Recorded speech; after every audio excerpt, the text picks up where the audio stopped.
Y él, Jesús, estaba en la popa, al frente del barco, durmiendo en un cabezal. Y le despertaron y le dijeron: Maestro, ¿no tienes cuidado de que perecemos? Y levantándose Jesús, reprendió al viento y dijo al mar: Calla, enmudece. Y cesó el viento y se hizo grande bonanza. Y les dijo: ¿por qué estáis así amedrentados? ¿Cómo no tenéis fe? Entonces temieron con gran temor. Me gusta ese énfasis que hace la Biblia. Temieron con gran temor. ¿Es que se puede temer con gran temor? Y se decían el uno al otro: ¿quién es este que aún el viento y el mar le obedecen? Pueden tomar asiento. El Señor añada bendición a su palabra. Dios es maravilloso. Dios obra de manera maravillosa y misteriosa. Y en la vida cristiana, en la vida de la iglesia, no hay casualidades.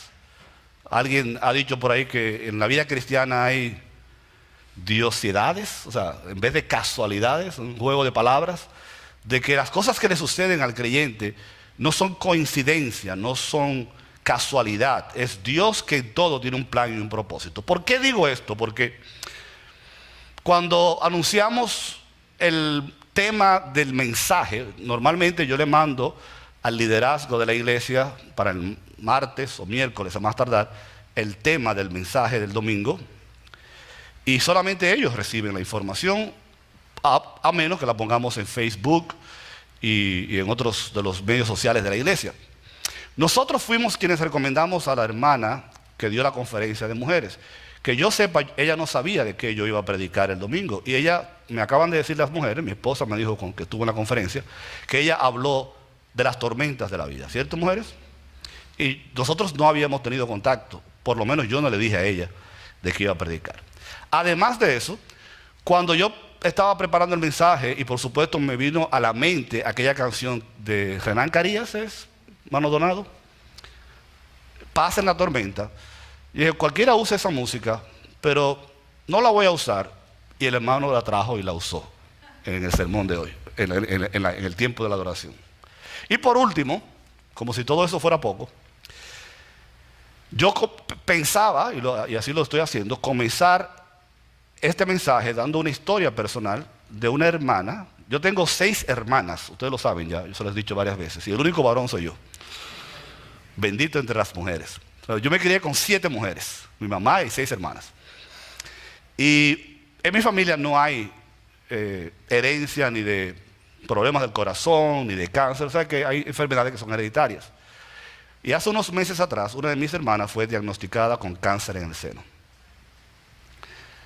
Y por supuesto, eso tomó de sorpresa a la familia.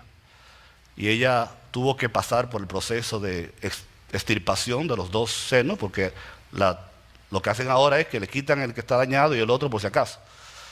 Y la quimioterapia, que fueron por lo menos 6. Y gracias y la gloria sea para el Señor. Hace un par de días atrás, ella me llamó para decirme que los médicos ya le dieron de alta. O sea, ya aparentemente el cáncer desapareció después de muchas oraciones y después de un proceso bastante difícil. Y cuando llego a la iglesia, me dicen que la hermana Blanca, necesitamos orar por ella porque está pasando por un proceso parecido. Yo creo que Dios está hablando, amén. Yo creo que Dios tiene para nosotros un mensaje en esta mañana diciéndonos, y pudiéramos resumir el mensaje de este domingo y el domingo que viene, que son 2, ustedes lo ven en la pantalla, con una sola frase: los cristianos podemos perfectamente encontrar paz en medio de cualquier tormenta que nos lance la vida. Porque la Biblia nos enseña que no se trata de librarnos de la tormenta, lo hemos dicho muchas veces ya. La vida cristiana no es una vida antitormenta. La vida cristiana y la promesa que Dios siempre nos ha hecho es que Él va a estar con nosotros en las buenas y en las malas. Y en las malas Dios se va a asegurar de que nosotros superemos cualquier situación, cualquier dificultad, cualquier problema, cualquier enfermedad, cualquier tragedia que las vidas nos lance, porque Dios es el que está en control de todo y se manifiesta y se mueve aún dentro del ojo de la más difícil de las tormentas que podamos enfrentar en nuestra vida. La palabra de Dios para ti en esta mañana es esa.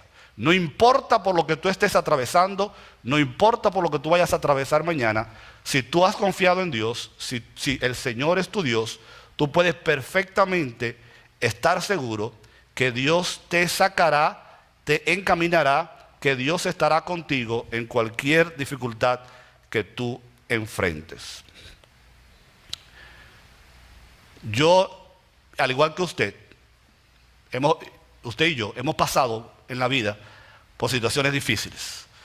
Y tiempo no tenemos hoy para contar historias, situaciones donde la vida caminaba tranquila, las cosas estaban bien, todo parecía normal, muy parecido a la situación en la que Jesús y sus discípulos se encontraban cuando salieron de la orilla del lago y trataron de cruzar de un lado al otro. Si usted lee el pasaje, el capítulo 4 de Marcos, se va a encontrar que al principio Jesús está en la barca enseñando, predicando, compartiendo con la gente. Es un día bonito, es un día soleado, un día parecido al que tenemos hoy, ¿verdad? Es un día donde todo estaba bien, él estaba predicando, enseñando, la gente venía, compartía. Se pasó la mañana y la tarde entera Jesús en eso, hasta que Jesús y sus discípulos deciden cruzar el lago, otra vez en un mar tranquilo, en un mar sereno, en una situación normal, algo que ellos estaban acostumbrados a hacer todos los días de su vida.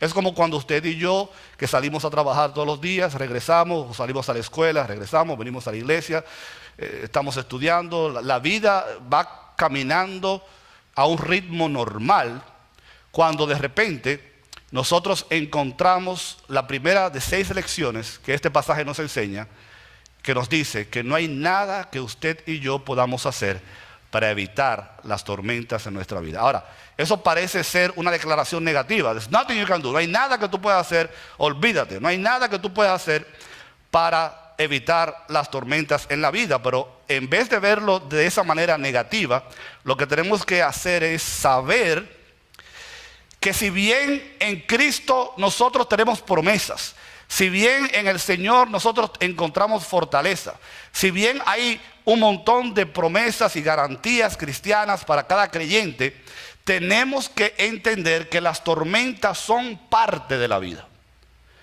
Las tormentas naturales que ocurren en los Estados Unidos, los tornados, los huracanes, los terremotos en Estados Unidos y fuera de Estados Unidos, son situaciones que nadie podrá nunca evitar. El día que un científico desarrolle un método para evitar huracanes, un método para evitar terremotos, un método para evitar tornados, se va a ganar el premio Nobel de ciencia. Pero el problema es que no solamente no podemos hacer nada para evitar estas tormentas en la vida natural ni en la vida espiritual. Lo que pasa también es que, como me enteré, porque yo no estaba aquí, que la conferencista de las mujeres dijo en su alocución que las tormentas tienen propósitos beneficiosos para la vida, tanto en el mundo natural. Los incendios forestales que ustedes han visto, que son devastadores y acaban con acres de terreno, dicen los científicos que al final son necesarios porque hacen que la tierra se fertilice y la naturaleza pueda seguir su rumbo. Las tormentas, los huracanes y esas cosas tienen el efecto de que purifican, de que limpian, en otras palabras, hay resultados positivos que llegan a nosotros como parte de las tormentas. Y en la vida espiritual, mis queridos hermanos, no es diferente. Nosotros sabemos que Dios permite que estas cosas sucedan siempre con un propósito, porque a los que aman a Dios, dice la Biblia, todas las cosas les ayudan a bien. Y yo siempre hago énfasis en esa palabra que significa todas. ¿Verdad? ¿Qué significa todas? Todas. Las tormentas financieras, los problemas económicos, los problemas de enfermedad, las situaciones en nuestros hogares, las relaciones familiares, todo para los que aman a Dios, todo obra para bien. Al final, Dios tiene un propósito, no para hacernos la vida imposible, sino para bendecirnos de alguna manera. Entonces, como sabemos que por más tranquilo y serena que está tu vida hoy, y le pedimos a Dios Todopoderoso que así continúe por mucho tiempo, y que ojalá, verdad, que nosotros no enfrentemos dificultades en nuestra vida ni problemas, ojalá que así sea. Le pedimos a Dios que bendiga esta iglesia, que cuide esta iglesia, que proteja a nuestras familias, que proteja a nuestros hijos, que nos libre del mal y de los malos, que son muchos y variados, que reprenda las artimañas del enemigo, que nos cubra, como dicen algunos, ¿verdad?, con ese manto protector que Dios tiene. Le pedimos a Dios eso, para esta iglesia, para ti, para tu familia. Y oramos y bendecimos las familias de esta iglesia, en el nombre del Señor. Pero tenemos que estar seguros, saber que hay una gran probabilidad de que un día nosotros, disfrutando de un día sereno, espiritualmente hablando, de repente el oleaje, la marea y el viento se levanten y transformen de repente la serenidad de nuestra vida. Y para eso, y por eso es parte por lo que estamos predicando este mensaje, no solamente para ayudar a aquellos que están pasando por una tormenta ahora mismo, para cuando le toque a usted la oportunidad, usted esté preparado. Porque la preparación en el mundo natural contra las tormentas es esencial. Hay una historia verdadera cuando la tormenta Andrew azotó la Florida. Usted sabe que la Florida es bellísima, lindísima, pero tiene problemas de que con frecuencia los huracanes visitan el lugar.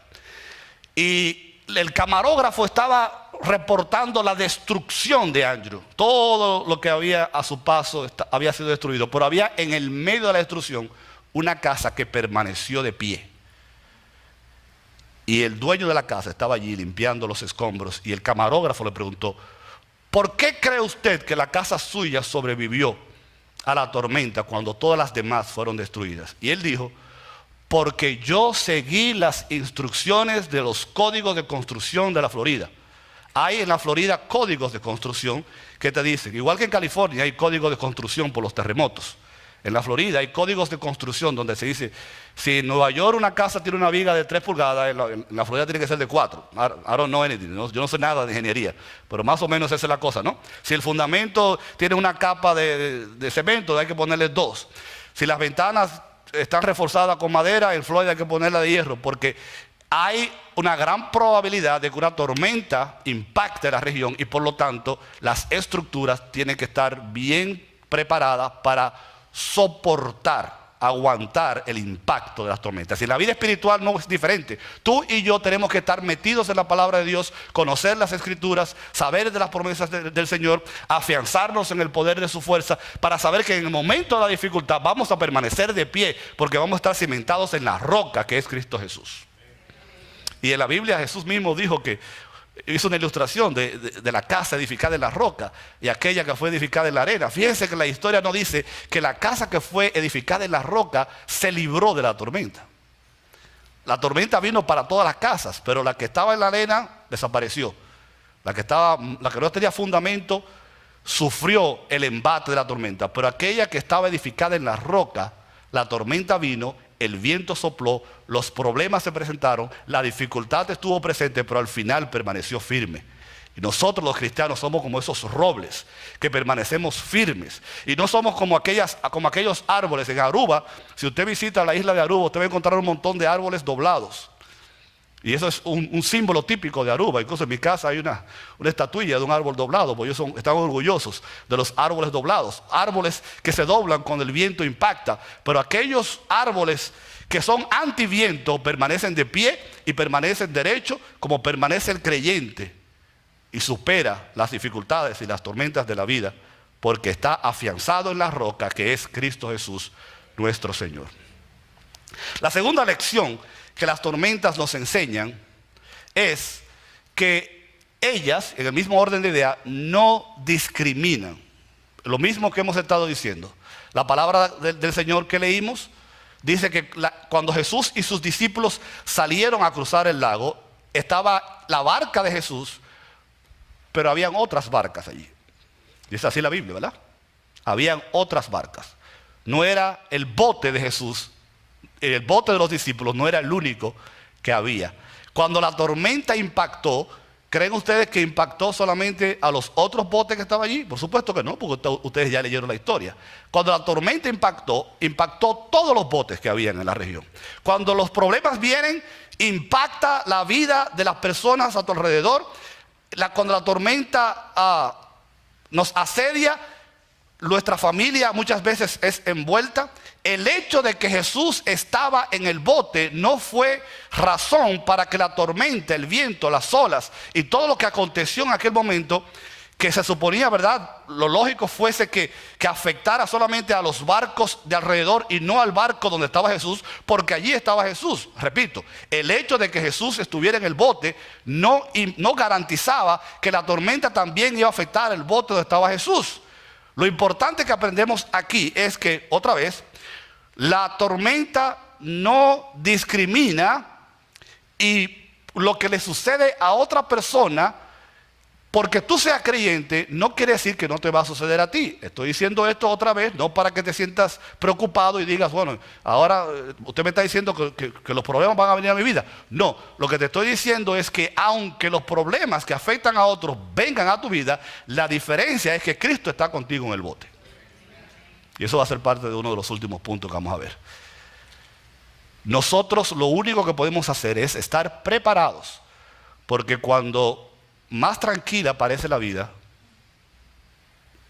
muchas veces ese es el momento en que las dificultades vienen. Pero el creyente no tiene por qué temer, porque si bien Jesús y la Biblia nos promete, no nos promete que las dificultades y los problemas van a venir, en todo lugar encontramos la promesa de que el Señor nos guiará, el Señor nos llevará, el Señor nos sostendrá, el Señor nos ayudará, el Señor estará con nosotros. Y esa es la diferencia de los botes que estaban sin Cristo y los botes donde Cristo estaba. En el bote donde estaba Cristo había respuesta para la tormenta que se había enfrentado, que había llegado. La lección número 3 es muy interesante, porque lo que sucede es que cuando los problemas llegan a nuestra vida, cuando el viento y las olas y el mar y los problemas financieros, los problemas de salud, los problemas de trabajo, cuando la vida se nos pone difícil, nosotros los humanos tenemos la tendencia de asumir que no le importamos a Dios. ¿Están conmigo? ¿Están de acuerdo conmigo? Señor, ¿por qué? La palabra favorita de los cristianos es preguntarle a Dios, ¿por qué me sucede esto? Ya yo he contado en varias ocasiones que mi mamá me enseñó hace tiempo que la pregunta no es por qué, sino para qué. Señor, ¿para qué? Pero es muy normal que a usted lo despida de su trabajo, que a usted le diagnostique una enfermedad, que a usted lo llamen para contarle un problema que hubo en su familia. Es muy normal usted mirar al cielo y preguntarle a Dios por qué. O sea, y la razón por la que preguntamos por qué es porque queremos decirle a Dios, estamos diciéndole indirectamente a Dios, yo no estoy supuesto a pasar por esta situación. Se supone que tú eres mi Dios, se supone que yo soy cristiano, se supone que tú no has prometido que, ¿verdad? Entonces, ¿por qué están sucediendo estas cosas? En la Biblia Dios habla hoy, que es una versión más diluida, más simple. Los discípulos, cuando ven a Jesús, que fíjate, el día estaba tan tranquilo y estaba tan bonito todo, que Jesús estaba durmiendo. Y aparentemente cuando la tormenta llega y los problemas comienzan a complicarse, probablemente ellos trataron de resolver el problema ellos, pero cuando no pudieron fueron a Jesús, y en vez de pedirle ayuda, en vez de decirle, Señor, mira, lo que hacen es una especie de crítica al Señor. ¿Acaso no te importa que nos estemos hundiendo? You don't care, right? O sea, tú allí, nosotros volviéndonos locos aquí, pasando el Niágara en bicicleta, pasando la de Caín, y tú allí, a ti no te importa lo que nos suceda a nosotros. Y hay que tener mucho cuidado, hermanos, porque ¿será verdad? O sea, ¿cree usted que a usted no le importa a Dios? Por supuesto que no. ¿Acaso no proveyó Dios en el pasado? ¿Acaso no multiplicó Dios los panes y los peces? ¿Acaso no demostró Jesús que le importaba a la gente y que le importaba a sus discípulos? ¿Acaso Dios en el pasado, cuando el pueblo tuvo hambre, no le dio comida? ¿Acaso cuando le dio pan, le dio maná? ¿Acaso cuando el pueblo aún protestó porque estaban cansados, estaban hartos, decimos en mi país, hartos del pan? Dios le dio carne. ¿Acaso cuando tuvieron sed, Dios no permitió que saliera agua de una roca para alimentarlos? ¿Acaso Dios no los llevó, a pesar de las dificultades de Egipto, a la tierra prometida? Cuando uno revisa el pasado, uno puede concluir perfectamente que ciertamente nosotros sí le importamos a Dios. Pero las tormentas y los problemas nos hacen asumir que Dios no tiene cuidado de nosotros. Y eso es lo que el enemigo, que la Biblia lo llama el acusador, a veces quiere poner en nuestra mente. Tú ves, ¿para qué tú eres evangélico? ¿Para qué tú vas a la iglesia? Ahí está. No digas que tú, que cristiano y oración. Y mira, fulano no es cristiano y vive mejor que tú. Fulano no va a la iglesia y nunca se enferma. Fulano, el jefe tuyo, que es un desgraciadito, decimos nosotros. Míralo. Y tú que dices evangélico y cristiano, y míralo por lo que está pasando. Señor, ¿es que no te importa lo que nos suceda? Pero la palabra de Dios es clara de que sí nosotros le importamos a Dios. Y Él ha demostrado que nosotros le importamos tanto, que siempre tenemos que decirlo en todo mensaje. Él estuvo dispuesto a entregar a su propio Hijo para el beneficio nuestro. ¿No es eso una evidencia de que tú le importas a Dios? ¿No es eso una evidencia de que Dios te ha considerado a ti la más valiosa pieza de la creación, de que estuvo dispuesto a entregar a su propio Hijo, a que muriera en una cruz, a que derramara su sangre para que tú tuvieras la oportunidad de encontrar salvación y vida eterna y morar eternamente en las mansiones celestiales? Entonces, cuando nosotros dudemos, desconfiemos, nos venga a la mente porque estemos en medio de una tormenta de que no le importemos a Dios, recordemos el Calvario y recordemos a Jesucristo. Y inmediatamente vamos a llegar o volver a la conclusión de que sí, nosotros ciertamente le importamos a Dios. Por eso, la cuarta lección que aprendemos en medio de la tempestad es que si hay alguien que tiene poder, si hay alguien que quiere, si hay alguien a quien debemos ir, en quien debemos confiar para que se calmen las tormentas de nuestra vida, es el Señor Jesucristo. A veces los cristianos usamos la oración y la dependencia en Dios como el último recurso cuando tenemos un problema, cuando en la realidad es que este debería ser el primer recurso, la primera opción, el primer recurso, la primera acción que usted debe tomar cuando la tormenta impacta su vida es ir a donde está Jesús y presentarle a Él tu problema en oración. Porque si hay alguien que tiene el poder para calmar las tormentas en nuestras vidas, una vez que llegan, y el único que tiene poder para hacerlo es el Señor Jesucristo. Hay personas en el mundo, y ojalá que no suceda esto con creyentes, que cuando la tormenta viene, los problemas impactan, la necesidad se presenta, van al horóscopo, van donde el brujo, van donde el amigo o la amiga, van al psicólogo, y no tiene nada de malo ir al psicólogo, ¿verdad? Los psicólogos y los psiquiatras tienen un papel en la sociedad.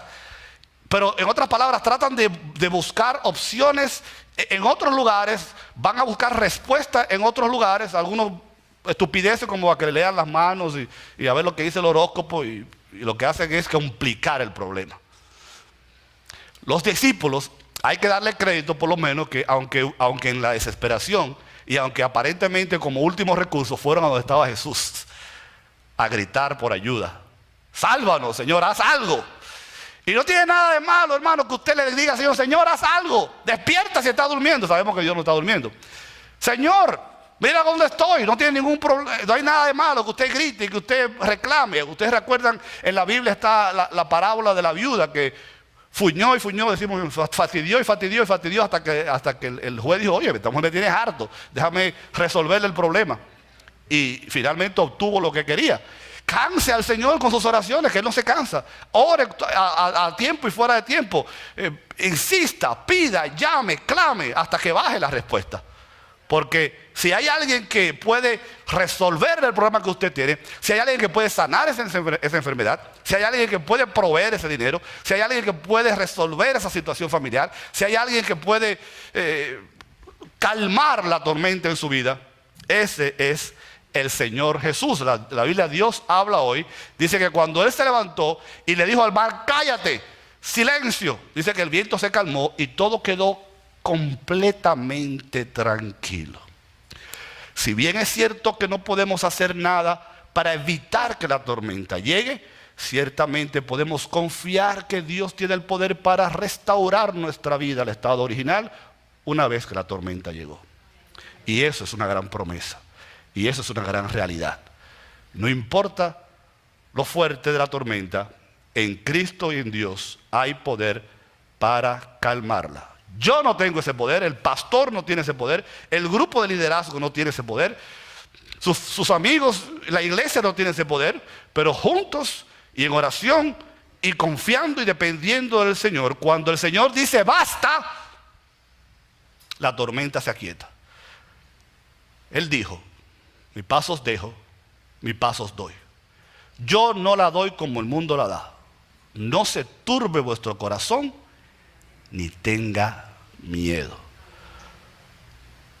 No se turbe vuestro corazón, no se aloquen, no se paniquen. Don't panic. Yo doy una paz que es posible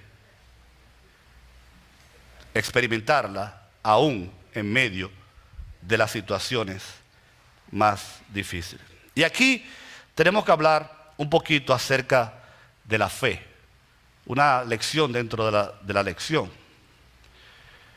El miedo, el temor, dice, Dios está durmiendo, Dios no me escucha, Dios no le importo a Dios. Estoy paniqueado, estoy desesperado, no sé qué voy a hacer. Eso es lo que el miedo dice. Pero la fe dice,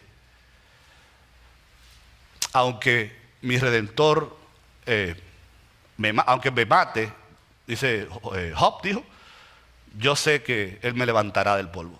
Aunque la higuera no florezca, ni en las vides haya fruto, aunque falte el producto del olivo, aunque no haya vacas en los corrales, dice el profeta, yo me gozaré, esperaré en el Dios de salvación y me gozaré, más o menos así dice el versículo, en el Dios de mi justicia. O sea, aunque la situación esté mala, aunque no haya ni siquiera cable para comer cable, aunque la piña esté agria, aunque la situación se vea oscura, y como quiera, yo voy a depender, voy a esperar y voy a gozar en el Señor porque Él es mi fortaleza. Eso es lo que dice la fe.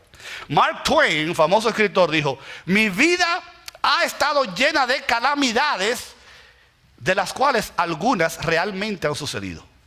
O sea, lo que Mark Twain estaba diciendo es, a veces nos preocupamos tanto por problemas que nunca van a suceder. La Universidad de Cincinnati hizo un estudio donde concluyó que el 85% de las cosas que nos preocupan nunca suceden. O sea que usted se pasa el día preocupándose por disparates que nunca van a suceder.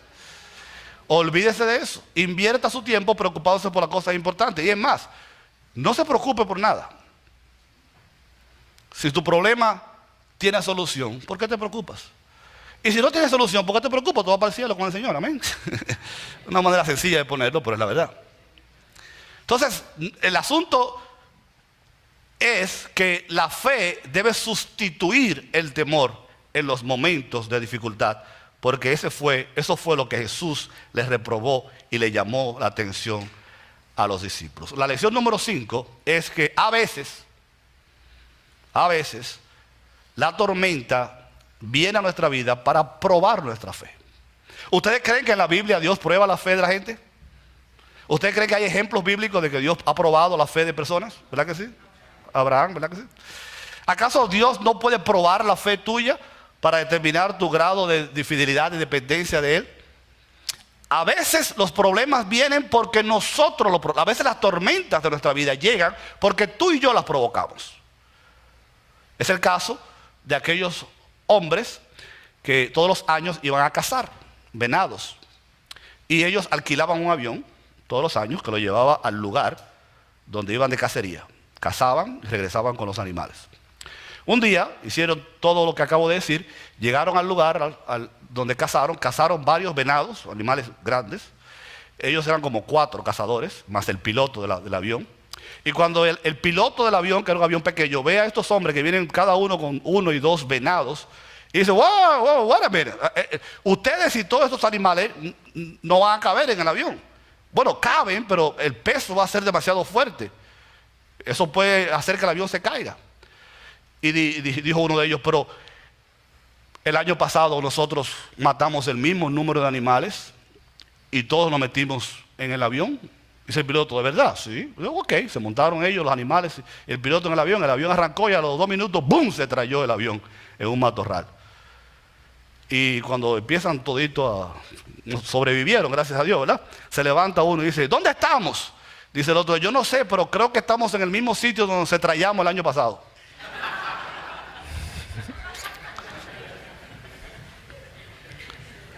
A veces, la tormenta es producto de tu propia pecaminosidad, de tu propia creación. Y ahí lo que hay que hacer es pedir misericordia. Pero a veces Dios lo que está probando es tu fe, porque la fe, la palabra de Dios dice que Jesús le dijo, es que ustedes todavía no confían en mí. La Biblia, el lenguaje actual dice, es que ustedes todavía no confían en mí. Y en Primera de Pedro, el apóstol habla diciendo que nosotros tenemos que alegrarnos ahora, aunque sea que por un poco de tiempo tengamos que ser afligidos en diversas pruebas, porque sometidas a la prueba, nuestra fe, que es mucho más preciosa que el oro, el cual, aunque perecedero, se prueba con fuego, para que nuestra fe sea hallada en alabanza, en gloria y honra, cuando sea manifestado Jesucristo. O sea, así como el fuego es sometido, el oro es sometido al fuego para ser purificado, también nuestra fe. ¿Vieron el video al principio? Que decía que Dios está limpiando, que Dios está sanando, Dios está purificando. ¿Se acuerdan la ilustración del horno y el alfarero? Que es sometido al fuego para quitar las impurezas. En otras palabras, Dios quiere hacerte mejor. Dios quiere hacer de ti una mejor persona. Dios quiere hacer de ti una persona de más fe. Y Dios quiere hacerte un roble fuerte para que también tú puedas servir de sustento a otros que necesiten ser sostenidos en algún momento cuando la tormenta impacta en la vida de ellos. Porque así como cuando Jesús paró la tormenta y paró la tormenta para su bote, la tormenta también se paró para los botes que estaban alrededor. Cuando el poder de Dios se manifiesta en tu vida, eso también de carambola bendice a aquellos que están al lado tuyo, a tu familia, a tus amigos y a todos los demás. Y finalmente, palabra favorita, ¿verdad?, del servicio. La lección número 6 es que no importa el tamaño del bote, no importa el tamaño de la tormenta, no importa la duración de la tormenta, no importa si el bote es grande, no importa si el bote es chiquito. Lo que importa es quién está contigo en el bote. La tormenta llegó e impactó a todas las barcas que había en aquel lugar, pero la diferencia la hizo la barca donde estaba Jesús. Cuando yo estaba chiquito, tanto de tamaño como de edad, cantábamos un corito que dice, con Cristo en tu barca todo marcha feliz. ¿Lo conocen? ¿No? Eso es muy viejo para ustedes. Con Cristo en tu barca todo marcha feliz, dice el corito, un corito de niños. La tormenta cesará, el tiempo pasará. Porque con Cristo en tu barca, aún en medio de la tormenta, tú vas a poder sonreírle a la vida y sonreírle al viento. Porque cuando Jesús, a pesar del temor que tenían los discípulos, se levantó, Él tuvo el poder, como dijimos, de calmar la tormenta. Y el salmista nos recuerda en el Salmo 32, versículo 7, que Dios es nuestro refugio. Él nos guardará de la angustia porque nos liberará y nos rodeará con cánticos. Con cánticos de liberación me rodearás porque el Señor es nuestro refugio. El Señor es nuestra fortaleza. Con Cristo en nuestro barco, nosotros podemos sonreírle a la tormenta. Termino con esta ilustración que usted probablemente conoce. Un día hicieron un concurso. El pintor que pudiera mejor representar en una tela, un cuadro, qué significaba tener paz o estar en paz. Y por supuesto, vinieron muchos artistas de diferentes países. Uno pintó un arco iris detrás de una montaña, precioso, sereno. simbolizando la tranquilidad y la paz. Otro pintó una paloma, símbolo de la paz. Otro pintó un valle rodeado de flores, precioso. Pero el cuadro que ganó el primer lugar fue un cuadro donde el artista presentó un bosque donde el viento arreciaba con fuerza, la lluvia caía de manera fuerte, todo el ambiente era caótico y oscuro, pero en una esquina del cuadro había un nido con un pajarito adentro y el pajarito estaba cantando. Paz en medio de la tormenta. Y ese fue el cuadro que ganó el primer lugar. Y esa es la mejor representación del creyente, donde usted y yo podemos confiadamente cada día levantarnos por la mañana y en el nombre de Jesús decirle al viento y al mar que se aquieten, porque Cristo está en el barco con nosotros. Nos ponemos de pie.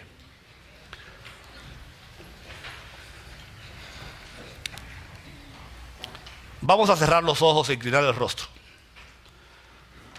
Vamos a darle gracias a Dios por sus promesas, por la confianza que tenemos de saber que Él está con nosotros y no nos dejará ni nos desamparará, sino que nos sostendrá con la diestra de su justicia. Pero si hay alguna persona aquí en esta mañana que todavía no ha entregado su vida a Cristo, si hay alguna persona que todavía no conoce esa paz que solamente Cristo puede dar, la paz que sobrepasa todo entendimiento, dice la Escritura. Si tú todavía no has entregado tu vida a Cristo y no has experimentado el poder de la salvación en tu vida y la promesa de la vida eterna, queremos invitarte en esta mañana que tú tomes esa decisión hoy, como la hemos tomado la mayoría de los que estamos aquí. Y no es nada del otro mundo, es sencillamente orar de esta manera, con sinceridad y de corazón, y decirle a Dios: Señor, perdóname. Yo reconozco que soy pecador o pecadora. Yo me entrego a ti en esta mañana. Padre, yo quiero que tú entres en mi vida y que Cristo, quien murió por mí en la cruz, me perdone, me limpie con su sangre preciosa. Que tú pongas tu Santo Espíritu en mí, me salves y garantices la vida eterna contigo en el cielo. Recíbeme hoy, Señor, como tu hijo o tu hija. Yo me entrego a ti en el nombre de Jesús. Si usted hizo esa oración por primera vez en el día de hoy, mientras la iglesia ora, levanta tu mano. Yo solamente quiero orar por ti. Dios te bendiga, joven. Veo tu mano allí en el medio. Una joven en esta mañana ha dicho: yo quiero entregarme a Cristo, y bendecimos a Dios y damos gracias por esta vida, porque la palabra de Dios dice que hay gozo en los cielos cuando una persona viene a los pies de Cristo. Gloria a Dios. ¿Habrá alguien más que dice: yo levanto mi mano hoy diciendo me entrego a Cristo por primera vez hoy? ¿Habrá alguna persona? Yo quiero orar por esta joven y decir: Señor, mira a esta tu hija que en el día de hoy viene a tus pies, recíbela como tú has prometido, que ella pueda experimentar el gozo de la salvación y la vida eterna, y esa paz que solamente tú puedes dar para soportar la más difícil de las situaciones en nuestra vida, sabiendo que tú tienes control de todo. La recibimos como nuestra hermana en Cristo, sabiendo que tú la has recibido como tu hija en esta mañana, y te damos gracias por su vida y te pedimos que tú la continúes bendiciendo todos los días de su vida. Y Padre, oramos por esta congregación, por esta iglesia, por cada familia aquí, por cada situación, por cada necesidad, por cada problema, para que, como tu palabra ha prometido, tú ordenes a las tormentas de nuestra vida que cesen y encontremos nosotros paz en medio de la tormenta. En el nombre de Jesús. Amén. Que Dios le bendiga, hermanos.